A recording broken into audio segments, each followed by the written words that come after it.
Treating a highly complex retrovirus like HIV-1 traditionally required a complex schedule of medications.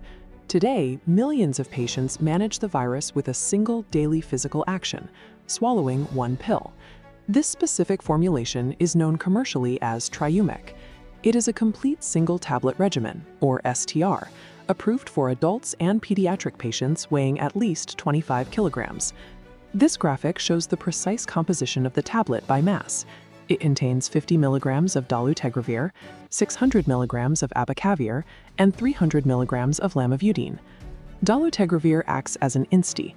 An INSTI is an integrase strand transfer inhibitor, a class of drug designed to block the virus from inserting its DNA into the host cell.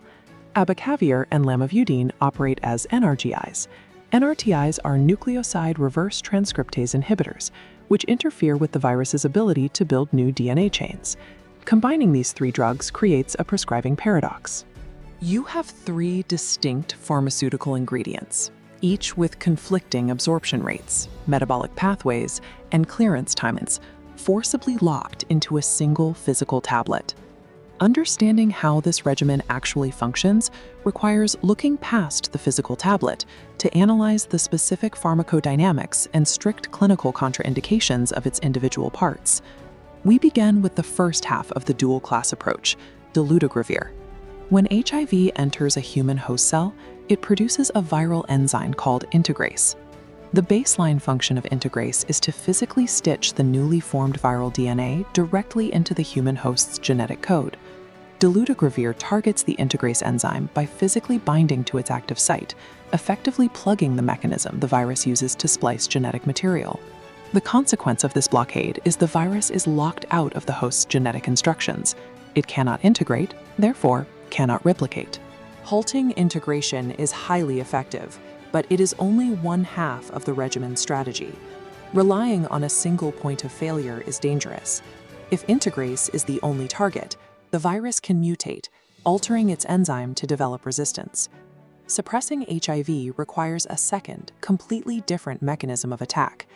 This necessitates the second phase of the blockade, the nucleoside reverse transcriptase inhibitors, Abacavir and Lamivudine. These two drugs act as fake building blocks. Specifically, they are chemical analogs of guanosine and cytidine, two of the natural nucleotides the virus uses to construct DNA. The virus mistakenly pulls these analogs into the assembling DNA sequence. They lack the 3' OH group, the essential hook to attach the next nucleotide. This missing connection point causes obligate chain termination, preventing the addition of another link and instantly halting DNA growth. Without the ability to completing a functional DNA sequence, the virus is starved of the genetic material it needs to replicate.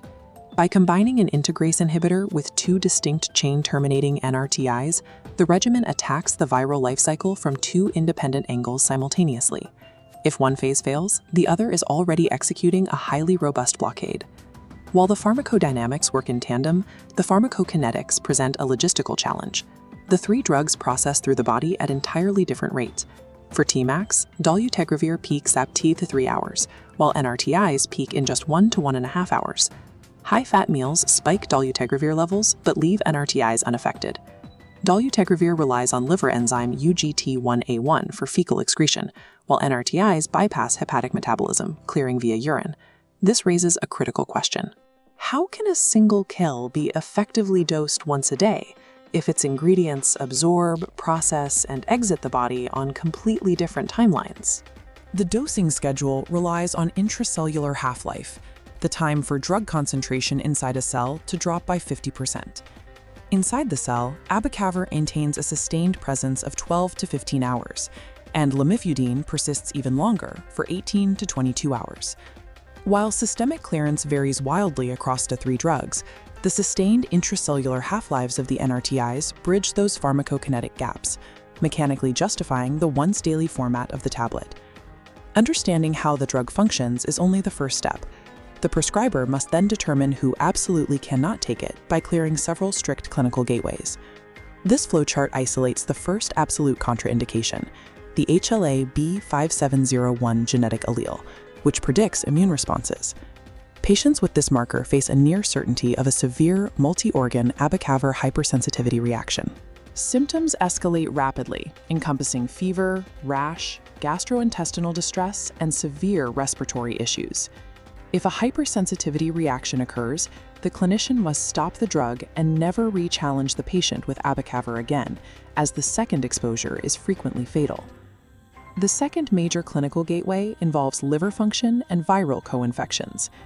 The regimen is strictly contraindicated in patients presenting with moderate to severe hepatic impairment, as their compromised livers cannot safely process the Dolutegravir load.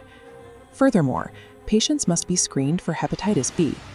Because Lamivudine actively suppresses the hepatitis B virus, abruptly stopping the Triumec regimen in a co-infected patient triggers a sudden, life-threatening hepatic flare.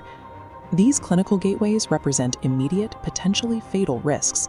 The simplicity of the STR remains locked behind a mandatory gate of genetic and virological prescreening. The final layer of prescribing complexity involves navigating compounded drug interactions. Triumec carries an absolute contraindication with dofetilidide, an antiarrhythmic medication used to correct irregular heartbeats. Combining them creates a risk of fatal cardiac toxicity. Dolutegravir spikes metformin, requiring a 1,000 mg cap to avoid hypoglycemia. Rifampin aggressively lowers dolutegravir, demanding a supplemental 50 mg dose 12 hours apart. Finally, antacids prevent absorption, dictating the regimen be dosed 2 hours before or 6 hours after supplements. Routine monitoring remains necessary for common side effects, like chronic insomnia, notable weight gain, and rare lactic acidosis, a lethal buildup of acid in the blood linked to abnormal liver enlargement. Successful long-term viral suppression depends on a continuous, rigorous audit of the patient's entire metabolic and supplemental intake. When all three active ingredients are recombined into the final Triumec formulation, the underlying engineering logic is clear. The regimen achieves a synergistic dual-class blockade, cutting off the viral life cycle at both integration and reverse transcription. This blockade can be dosed efficiently, once a day, because the long intracellular half-lives of the NRTIs anchor the more rapidly clearing dolutegravir. But the daily ease experienced by the patient is balanced by the prescriber's invisible clinical labor, verifying HLA-B5701 status, screening for hepatitis B, and mapping out every metabolic interaction. A single tablet regimen offers an illusion of simplicity. It only functions flawlessly for the patient because a rigorous, individualized clinical deconstruction was already performed by the prescriber long before the first dose was ever swallowed.